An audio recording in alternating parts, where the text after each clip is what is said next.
నమస్కారం అందరికి. ఇప్పుడు మనం చాప్టర్ లెవెల్లో ఇంపార్టెంట్ షార్ట్ ఆన్సర్స్ చూద్దాము. ఇందులో ఎస్ఏ ఆన్సర్స్ ఏం లేవు, సో ఇంపార్టెంట్ షార్ట్ ఆన్సర్స్ ఏమున్నాయో చూద్దాము. First question, explain any 2 features of Indian foreign policies.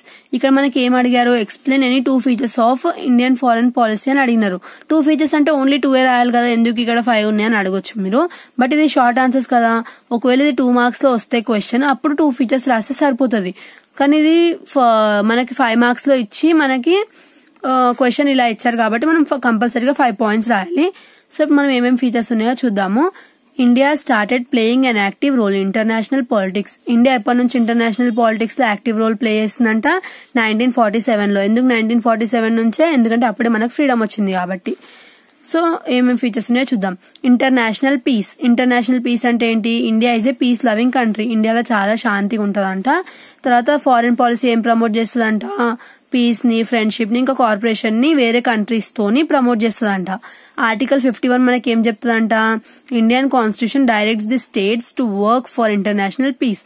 Article 51 ఏమో ఇండియాలో పీస్ ఇంకా పెరగాలని చెప్పి దాని మీద వర్క్ చేస్తారంట. తర్వాత పంచశీల్. పంచశీల్ అంటే పంచ అంటే 5, పంచశీల్ అంటే ఏంటంటే ఇది ఒక మోస్ట్ ఇంపార్టెంట్ ఫీచర్ అంట ఇండియన్ ఫారెన్ పాలసీలో. ఓన్లీ మీకు పంచశీల్ అని కూడా అడగొచ్చు 2 మార్క్స్ లో. నేను ఎప్పుడైతే వెరీ షార్ట్ ఆన్సర్స్ ఎక్స్ప్లెయిన్ చేస్తానో అప్పుడు ఎక్స్ప్లెయిన్ చేస్తాను ఇది. సో ఇప్పుడు పంచశీల్ అంటే ఏంటంటే, Panchsheel is the most important feature of Indian foreign policy. ఇది చాలా ఇంపార్టెంట్ ఫారెన్ పాలసీలో అంట.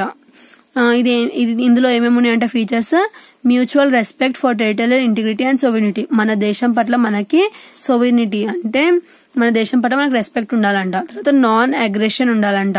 నాన్ ఇంటర్ఫియరెన్స్ అంటే ఏదైతే ఇంటర్నల్ అఫైర్స్ ఉన్నాయో వేరే స్టేట్ మ్యాటర్స్ లో మనం ఇంటర్ఫియర్ అవ్వద్దంట, అంటే మనం వెళ్ళి అందులో దూరొద్దంట. ఈక్వాలిటీ అండ్ మ్యూచువల్ బెనిఫిట్స్ అంటే ఐక్యమత్యంగా ఉండాలి, ఎవరికెవరు డిస్క్రిమినేట్ చేసుకోకూడదంట. పీస్ఫుల్ కో ఎగ్జిస్టెంట్ అంటే అందరు ప్రశాంతంగా బతకాలంట, ఒకరితో ఒకరు కలిసిమెలిసి.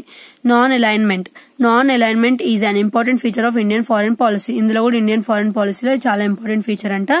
India by following non alignment has opposed all military alliances. ఇది ఏం చేసిందంట, అన్ని మిలిటరీ అలయన్సెస్ ని అపోజ్ చేసిందంట. And proposed freedom from commitment to any power block. ఇంకేం చేసిందంట, ఫ్రీడమ్ ని ప్రపోజ్ చేసిందంట. ఇది ఏంది, non alignment. Faith in United Nations. India extends full corporation and support to UN in its peace. అంటే India ఏం చేసిందంట, యుఎన్ అంటే యునైటెడ్ నేషన్స్ ని పీస్ ప్రమోట్ చేయడంలో చాలా సపోర్ట్ చేసిందంట, దాంతో కోఆపరేట్ చేసిందంట ఫుల్ గా. డిజార్మమెంట్ అంటే ఏంటంటే, Indian foreign policy is also always committed to disarmament. It favoured the use of nuclear energy for peaceful purposes. ఏదైతే న్యూక్లియర్ ఎనర్జీ ఉందో దాన్ని పీస్ఫుల్ మీన్స్ కోసం యూజ్ చేసినారంట. బాంబ్స్ అంటే న్యూక్లియర్ ఎనర్జీతో బాంబ్స్ ఫామ్ అయితే కదా, సో అలా బాంబ్స్ చేసి అట్లా డ్యామేజెస్ చేయడం అట్లా యూజ్ చేయాలంట. న్యూక్లియర్ ఎనర్జీని మంచి వాటికి వాడి ఏవైతే మనకి ఉపయోగపడతాయో వీటికి మాత్రమే న్యూక్లియర్ ఎనర్జీని యూజ్ చేశారంట. ఇంకా ఏవైతే న్యూక్లియర్ ఎనర్జీ నుంచి వెపన్స్ వస్తాయో వీటిని కొంచెం అంటే ఎక్కువ డెవలప్మెంట్ చేయకుండా కొంచెం తక్కువనే చేయాలి, ఎక్కువ వార్స్ పెంచకూడదు అని చెప్పి దాన్ని ప్రమోట్ చేయడంలో కొంచెం రెడ్యూస్ చేసినారంట. సో ఇవి మనకి 5 features of Indian foreign policy. మనం ఇంకొక క్వశ్చన్ చూద్దాము, important. Write a note on the role of non aligned movement. Non aligned movement ఎప్పుడు స్టార్ట్ అయిందంట, నాన్ అలైన్డ్ మూవ్మెంట్ 1955 లో స్టార్ట్ అయిందంట. ఎవరి ద్వారా, జవహర్ లాల్ నెహ్రూ, టీటో, సుకర్నో, అబ్దుల్ నాసిర్ ద్వారా స్టార్ట్ అయిందంట ఈ మూవ్మెంట్ లో ఏం ఎక్స్ప్లెయిన్ చేయబడిందంట, as a policy of non aligning any power blocks.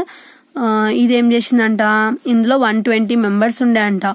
ఇంక దీని మెయిన్ ఏమైందంట, పీస్ ఇంకా వేరే దేశాలతోని మంచి ఫ్రెండ్షిప్ పెంచుకోవాలని చెప్పేది దీని మెయిన్ ఏమంట. అంటే కోల్డ్ వార్స్ ఉండొద్దంట, వేరే కంట్రీతో మనకి కోల్డ్ వార్స్ ఉండకూడదు అని చెప్పి ఇది ప్రమోట్ చేసిందంట. ఎకనామిక్ డెవలప్మెంట్ లో కూడా చాలా మెయిన్ రోల్ ప్లే చేసిందంట. ఇంకా ఏదైతే మన దగ్గర పావర్టీ, పేదరికం ఉంది, ఇల్లిటరసీ అంటే చదువుకోని వాళ్ళు ఉంటారు కదా అలాంటిది, ఇంకా హంగర్ అంటే ఫుడ్ లేకుండే వాళ్ళు, అలాంటి వాళ్ళని తక్కువ చేసి మన ఇండియాలో డెవలప్మెంట్ ని పెంచాలని చెప్పి ఫైట్ చేసిందంటే ఈ మూవ్మెంట్ లో, non aligned movement. Next, what is SAARC's? SAARC full form ఏంటంటే South Asian association for regional corporation was started in 1985. ఇప్పుడు స్టార్ట్ అయిందంట 1985 లో. ఇందులో 8 మెంబర్స్ ఉన్నారంట. ఏ countries members? Bangladesh, Bhutan, India, Maldives, Nepal, Pakistan, Sri Lanka, ఇంకా ఆఫ్ఘనిస్తాన్. అంటే ఈ 8 కంట్రీస్ లో మెంబర్స్ ఉన్నారంట ఈ పర్టిక్యులర్ కార్పొరేషన్ లో. ఆబ్జెక్టివ్స్ ఏంటంటే దీనివి to promote the welfare of South Asian population. South Asian population the welfare అంటే వాళ్ళ బాగుని, వాళ్ళ అవసరాలని, ఇంకా వాళ్ళకి మంచి చేసే పనులని ప్రమోట్ చేయడం. ఇంప్రూవ్ ఎకనామిక్ గ్రోత్ ని ప్రమోట్ చేయడం. సోషల్ ప్రోగ్రెస్ అంటే సమాజంలో డెవలప్మెంట్ పెంచడం. కల్చరల్ డెవలప్మెంట్ అంటే మన కల్చర్ ఏదైతే ఉందో దాన్ని పెంచడం. Collaboration for promoting mutual assistance in economic, technical, scientific, cultural fields. ఈ ఏవైతే ఫీల్డ్స్ ఉన్నాయో economic, technical, scientific, cultural fields ఇవన్నిట్లో మనని ప్రమోట్ చేయడం. ఇంకా ఈ సార్క్స్ ది గోల్ ఏంటంటే to work towards connectivity, education, food security ఇవన్నిటి పట్ల వర్క్ చేయడమే దీని గోల్ అంట. టు ఫైట్ అగేన్స్ట్ టెర్రరిజం ఉండకుండా చూసుకోవాలని చెప్పి కంట్రీలో దాని ఏమంట. Realisation of development goals, development ఎక్కువ పెంచాలని చెప్పి. 18th సార్క్ సమ్మిట్ ఎప్పుడైందంటే, సమ్మిట్ అంటే మీటింగ్. ఇప్పుడు 8 కంట్రీస్ ఉన్నాయి కదా, ఇందులో 8 కంట్రీస్ ఒక ఇయర్ కి ఒకసారి మీట్ అవుతారు. సో 18th మీటింగ్ ఎప్పుడైందంట? నేపాల్లో అయిందంట, 2014 లో అయిందంట. In spite of some political differences among members states, SAARC is working for realizing better regional integration in future.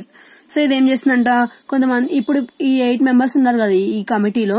So ఆ 8 మెంబర్స్ మధ్యలో కోల్డ్ వార్స్ ఉన్నా, కొంచెం ఫైట్ చేసుకున్నా కూడా వీటి మీద ఎక్కువ కాన్సన్ట్రేట్ చేయకుండా ఏదైతే కంట్రీ డెవలప్మెంట్ ఉందో దాని మీద ఎక్కువ కాన్సన్ట్రేట్ చేస్తుందంట ఇది. తర్వాత ఇంకొకటి, what is the composition of the Security Council? describe any two powers and functions. Security council అంటే ఏంటి, ఇంకా దాని పవర్స్ ఇంకా ఫంక్షన్స్ ఏంటివో బ్రీఫ్ గా ఎక్స్ప్లెయిన్ చేయమని చెప్తున్నారు. సో ఇక్కడ మనం చూద్దాము. Security council is an executive organ. ఇది ఏంటిదంట, ఎగ్జిక్యూటివ్ ఆర్గన్ అంట. దేంట్లో? యుఎన్ఓలో అంటే యునైటెడ్ నేషన్ ఆర్గనైజేషన్ లో. దీంట్లో 15 మెంబర్స్ ఉంటారంట. 5 పర్మనెంట్ మెంబర్స్ ఉంటారంట, 10 ఏమో నాన్ పర్మనెంట్ మెంబర్స్ అంటే వాళ్ళు చేంజ్ అవుతూ కూడా ఉండొచ్చు. యునైటెడ్ స్టేట్ ఆఫ్ అమెరికా అంటే USA, Russia, England, France, China are the permanent members. వీళ్ళందరూ పర్మనెంట్ మెంబర్స్ అంట. దే ఎంజాయ్ వీటో పవర్స్ అంటే వీళ్ళకి పర్మనెంట్ పవర్స్ ఉంటాయంట. 10 non-permanent members are elected for 2 years by General Assembly. ఎవరైతే జనరల్ అసెంబ్లీ వాళ్ళు ఉంటారో వాళ్ళు, ఎవరైతే ఈ 10 అన్పర్మనెంట్ మెంబర్స్ ఉన్నారో వాళ్ళని ఎవ్రీ 2 years కి ఒకసారి ఎలెక్ట్ చేస్తా ఉంటారంట. ఫస్ట్ 10 non-permanent members ఎవరుండే అంట, 5 members are elected from Afro Asia నుంచి 5 members, వెస్ట్ యూరోప్ నుంచి 1 member, ఈస్ట్ యూరోప్ నుంచి 1 member, లాటిన్ అమెరికా నుంచి 1 member, ఇంకా మిగిలిన అదర్ నేషన్స్ నుంచి 2 members. సో ఇట్లా టోటల్ మొత్తం కలిపి 10 members నాన్ పర్మనెంట్ మెంబర్స్ అంట.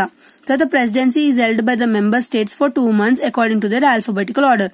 ప్రెసిడెన్సీ అంటే ఎవరు ప్రెసిడెంట్ ఉంటారంట, ఆల్ఫాబెటికల్ ఆర్డర్ లో స్టేట్ వైజ్ ఎవరెవరు ఉంటారో వాళ్ళు 2 months కు ఒకసారి ప్రెసిడెన్సీని పాటిస్తారంట. It is assisted by 3 standing committees. ఇది ఎవరి ద్వారా అసిస్ట్ అవుతుందంటే 3 standing committees ద్వారా ఇది నడపబడుతుందంట. ఏంటిది? Security council. దీని పవర్స్ ఇంకా ఫంక్షన్స్ ఏంటి, పీస్ ఇంకా సెక్యూరిటీని ఎక్కువ ఇంపార్టెన్స్ ఇస్తుందంట. ఇది పీస్ ఇంకా సెక్యూరిటీకి. ఏమైనా డిస్ప్యూట్స్ ఉన్నా కూడా వీటిని సాల్వ్ చేస్తుందంట. డిస్ప్యూట్స్ అంటే fights. It makes recommendations to General Assembly on the amendment of the charter.